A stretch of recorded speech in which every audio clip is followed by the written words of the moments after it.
The afternoon sun warmed the glossy pavement outside Jade Crown Mall, one of Seoul's most luxurious shopping centers. The building gleamed like a palace of wealth, swarming with people wearing designer sunglasses, luxury handbags, and $1,000 heels. Among them stood a girl who didn't belong there, but she didn't care. Her name was Nia.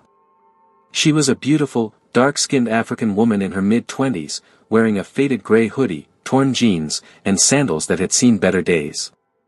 Her hair was in a neat puff held by a beaded headband. Around her waist was a little sling bag filled with coins, and before her was a small foldable table with handmade bracelets and earrings made from recycled African beads. She stood there every afternoon, quietly selling her craft, pieces she made herself at night in her tiny rented room. It wasn't much, but it kept her going. Sometimes people smiled. Most just looked through her like she was invisible. Until he arrived. Kang Min-ho was the youngest CEO in Korea's real estate empire. Billionaire. Cold. Untouchable. His security guards walked ahead of him, clearing his path. He wore a navy blue suit, spotless Italian shoes, and a face that never cracked a smile. He didn't speak unless he had to. He didn't look at people unless he needed something. To most, he was a walking ice sculpture made of money. But that day, he paused. Right in front of her. Nia was arguing with a mall security guard. The man was yelling at her to move her dirty things from the mall entrance. He shoved her basket of earrings roughly with his foot. Nia's eyes flashed. She stepped forward, her accent thick and sharp. "Touch my things again and I'll show you what these dirty hands can do." People around turned to stare. Phones came out. Whispers started. The guard, flustered, tried to speak, but suddenly Min-ho raised his hand. "Enough," the billionaire said quietly. His voice cut through the noise like a blade. Everyone froze. Even Nia. He looked at her properly now. Not like most people did, with pity, disgust, or curiosity. He looked at her like a puzzle he suddenly wanted to solve. "I'll pay for everything," he said flatly, pulling out his wallet. She didn't move. "I said I'll buy everything," he repeated. Nia stared at him with narrowed eyes. "Why?" "I don't like noise," he said without emotion. "So I'll remove the reason for it." Nia stepped forward slowly, reached out, and slapped the money from his hand. The bills scattered on the floor like fallen leaves. Gasps filled the air. "I'm not noise," she said, voice steady. "I'm a human being. And I'm not for sale." She picked up her bracelets, turned her back, and walked away. Min-ho stood there, stunned. His guards waited for instructions, but he said nothing.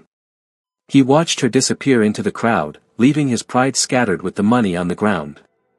That night, Min-ho sat in his penthouse apartment, high above the city. Everything he owned sparkled: glass walls, chrome kitchen, imported wine. But his mind was stuck on her. Her fire. Her voice. Her fearless eyes. He didn't even know her name. He had been humiliated in public. Disrespected by someone who had nothing. And yet, he had never felt so alive. He walked to his balcony, staring down at the glowing city below. She was probably somewhere down there. Somewhere simple. Somewhere honest. Somewhere poor. And suddenly, that world felt warmer than all the billions he owned. 3 days passed. Then 5. Then a week. And yet, he couldn't find her. For a man like Kang Min-ho, that was unheard of. When he needed a rare painting, it appeared in his office within hours. When he wanted a private jet, it was already waiting. When he asked for silence, the world obeyed.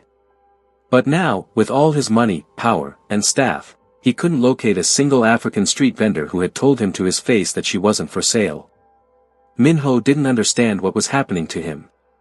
This wasn't love, not yet. No, this was an obsession, a crack in his perfect world, a voice in his mind that refused to shut up. Every time he closed his eyes, he saw her fire. The way she slapped his money to the ground. The way she walked away like he meant nothing. No one had ever done that to him. No one had dared. He had to see her again. Still nothing, he asked sharply. His assistant, Mr. June, bowed his head. Sir, we've reviewed mall security footage, spoken to local vendors, and even checked immigrant housing records. She doesn't appear in any registry. No ID. No official business license. We don't even know her name. Minho clenched his jaw. She's not a ghost. No, sir, Mr. June said carefully. She's just off the radar. So Minho did something he hadn't done in over 10 years. He went out, alone. No suit. No bodyguards. Just a cap, a black hoodie, and sunglasses. He wandered the streets near Jade Crown Mall, where he'd first seen her. He passed street food stalls, little beauty shops, second-hand clothing stands. He even bought roasted chestnuts from an old woman who offered him 2 for free because he looked too skinny. He didn't care. Every dark-skinned woman selling something made his heart skip.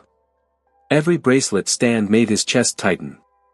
Every time he thought he saw her from behind, his feet would run, but it was never her. Then, on a cloudy Wednesday afternoon, he found her. Not where he expected. Not outside Jade Crown.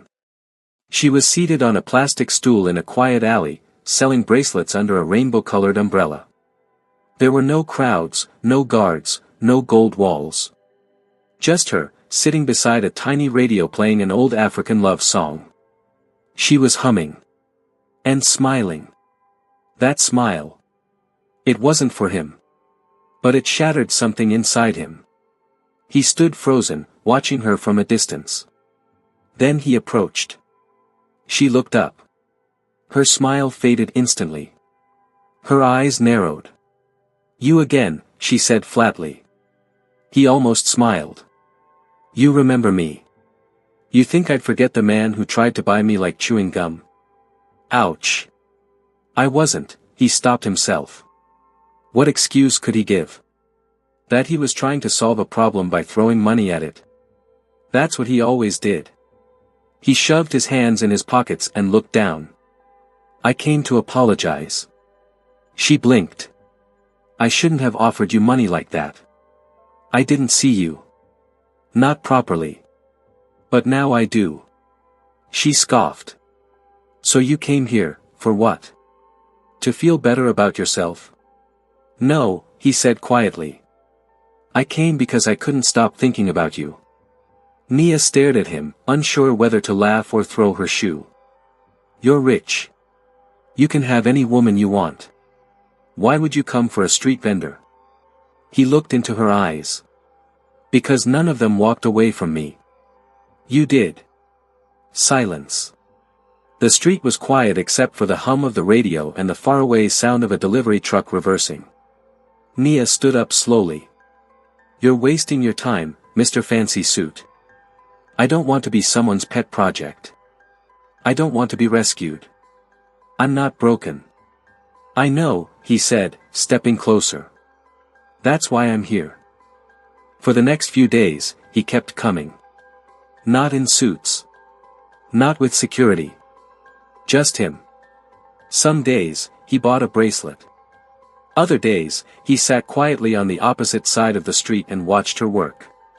People started to notice. Whispers began. Some vendors laughed, the rich man wants the street girl. Nia tried to ignore him. But something was shifting. His presence was quiet. Not forceful. He didn't flirt. He didn't push. One rainy afternoon, she arrived to find her usual spot soaked and her tiny umbrella missing. She tried to set up under a leaking roof. 10 minutes later, a black car pulled up silently. He stepped out, holding a large umbrella. She groaned. Please, not today. He didn't speak. Just stood beside her, holding the umbrella until the rain slowed. Her hands were shaking from the cold. He noticed. Without a word, he removed his jacket and draped it over her shoulders. For the first time, she didn't argue. She looked at him, soaking in the rain without complaining, and whispered. "Why me?" He looked at her softly and replied. "Because when I'm near you, I feel like a human again." For the next 2 weeks, Kang Min-ho never missed a day. He came without bodyguards, without flashy suits or designer watches. Just him, an umbrella, and a quiet gaze that seemed to look straight through Nia's layers of sarcasm and pride. The street vendors had stopped gossiping. Now, they stared in awe. They began calling her Madam in whispers. Some called her lucky. But to Nia, it wasn't luck. It was pressure. Every day, he'd show up. Sometimes he sat quietly. Sometimes he helped her pack up. Once, he brought her lunch and didn't speak a word the entire time. She hated how her heart fluttered. She hated how her mind had started looking for him around the corner each morning. He wasn't just a billionaire. He was dangerous. He made her feel things. And Nia didn't like feelings. Feelings reminded her of the time her mother cried herself to sleep. 4 months after being abandoned by her Korean boyfriend. Feelings reminded her of how her father left one day and never came back. Feelings brought pain, and Nia had worked too hard to protect herself from that. One morning, she decided to end it. She arrived earlier than usual, set up her stall in silence, and when Min-ho arrived at 8:43 a.m. with a coffee in hand, she didn't even greet him. He placed the coffee beside her. "Extra caramel," he said. She pushed it back. "Don't." He paused. "Something wrong?" She looked him dead in the eye. "Yes. This. You. Coming here every day. Making people stare at me. Making me think." He stepped back slowly. "I didn't mean to make you uncomfortable. You didn't mean to. But you did. I don't want you here." Min-ho looked at her with such hurt that even Nia's chest tightened, but she forced herself to be cold. "I'm not interested in rich boys playing with poor girls for fun," she said. He shook his head gently. "You think I'm playing?" She didn't answer. "I haven't looked at another woman since I met you," he said. "I cancelled a business trip to Singapore just to sit here and wait for your sarcastic greetings every morning. Do you know how strange that is for someone like me?" "I didn't ask you to," she snapped. He sighed, then looked down. "You're scared," he said. "I'm wise," she corrected. He smiled a little. "No, you're scared that if you let someone love you, they'll leave." Her breath caught in her throat. He hit the nerve. And for a moment, just a second, her eyes glistened. But then she hardened. "Go back to your world, Min-ho. This one isn't for you." That evening, she packed up early. Rain was falling hard. Vendors were scrambling. Nia was walking away when a group of teenage boys approached her, laughing too loudly. One of them reached for her box of bracelets. "Give me one for free, sister," the tallest said. "I'm not in the mood," she replied. "Ah, come on. For your husband, Mr. Billionaire." They laughed. Another one reached for her arm. Suddenly, a car door slammed. The boys froze. Out of the shadows, Min-ho appeared, umbrella in one hand, eyes burning. He didn't shout. He just stood there. But something in his aura, calm and terrifying, made the boys back away like shadows in sunlight. "This isn't over," one muttered, and they ran off. Nia stood frozen. Min-ho walked over slowly and lifted the umbrella over her. "You said I don't belong in your world," he murmured. "I don't," she whispered. "But I want to," he said. "I want to understand it. I want to walk in the rain with you. Sit on plastic stools. Eat roasted corn. I want you." Tears threatened to fall. But just as she was about to speak, a silver sports car pulled up. The door swung open, and a woman in a shimmering designer coat stepped out. Sharp makeup. Perfect heels. Cold beauty. Minho, she said sharply. What the hell is going on? Nia stiffened. Minho turned. Eun-hye. The woman marched over. You've been ignoring my calls, skipping meetings. Your mother said you've been acting crazy. I didn't believe it, until now. She looked Nia up and down like she was trash. This is what you've been wasting time on, she snapped. Minho stepped in front of Nia protectively. Watch your tone. Eun-hye blinked. Excuse me? I said don't talk to her like that. Nia's heart thundered. Who was this woman? I'm your fiancé, Minho. Nia gasped. Her hands went cold. Fiancé. Minho turned to her immediately. It's not what you think. It was arranged. I never loved her. I was going to call it off. Nia stepped back. So I'm the side dish. No. You're everything. She's nothing. My family. I said leave, Nia whispered. Nia. I said leave. Minho stood there in the rain, heartbreaking. Nia's eyes were full of betrayal. And in the background, Eun-hye smirked like she just won. It had been 3 days since Nia last saw Kang Minho. The streets of Seoul felt colder.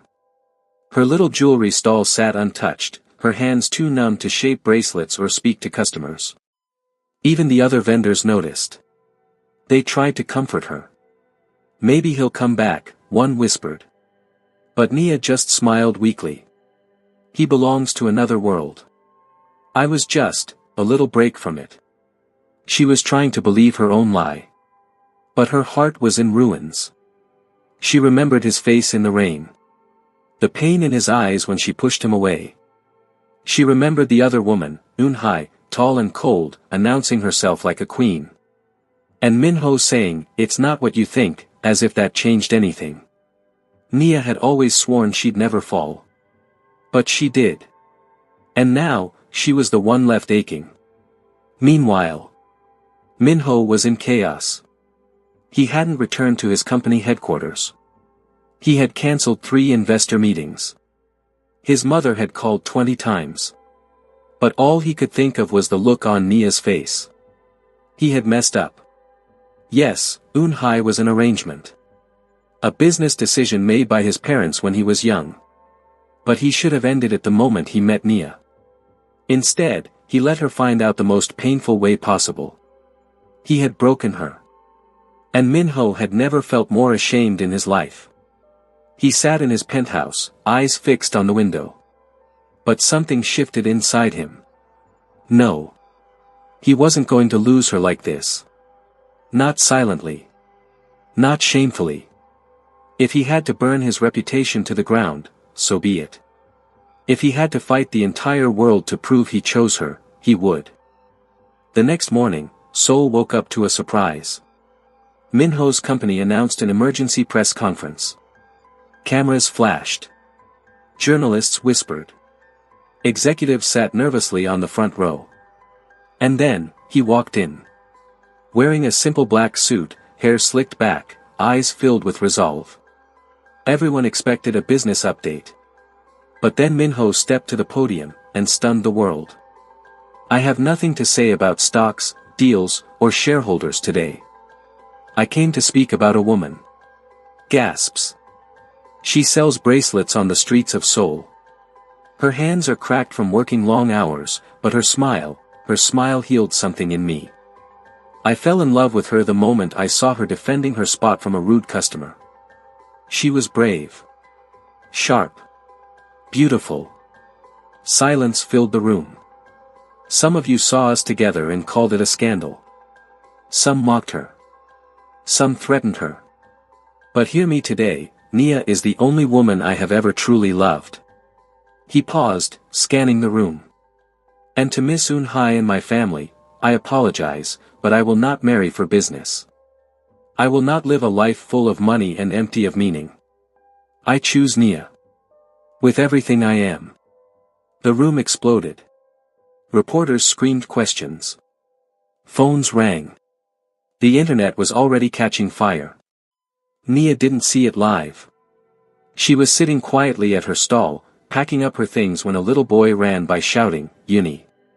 Uni! You're on YouTube." "What?" He pulled out his phone. "Look." And there it was.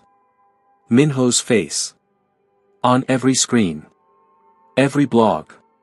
Every channel. Her hands began to shake. He had told the world. He had stood up for her. And then, she heard it. A soft honk. She looked up. A black SUV pulled up beside her. The door opened. And there he was. No bodyguards. No cameras. Just Minho. Holding a bouquet of simple sunflowers. Nia stared. He walked over. Kneeled in front of everyone, street vendors, children, tourists, and said, "I meant every word." She stood frozen. "You told me to go back to my world. But I don't want that world anymore. Not without you in it." Her lips trembled. "Marry me. Not because I'm rich. Not because I went viral. But because I'll spend every day proving that you're the best thing that's ever happened to me." Tears ran down her cheeks. The vendors clapped. A nearby vendor screamed, "Say yes, UNNIE." And in that moment, Nia smiled through her tears. She whispered, "Yes." Minho laughed, stood, and kissed her in the middle of the street, a kiss so full of love, every stranger around them cheered like it was a movie ending. 6 months later. The wedding wasn't held in a hotel. It was in the small alleyway where they met. Vendors decorated it with flowers. Eunhye. Gone. His family. Shocked but slowly warming up. Nia walked down the aisle wearing a hand-beaded dress made by her aunt in Kenya. Minho cried when he saw her. He held her hands and whispered, "You changed my life." She smiled. "You made me believe again." Hello besties, in this powerful story we learned that true connection goes beyond wealth, status and appearance. Sometimes, love and purpose are found in the most unexpected places. Thank you so much for watching. Kindly like, subscribe and share.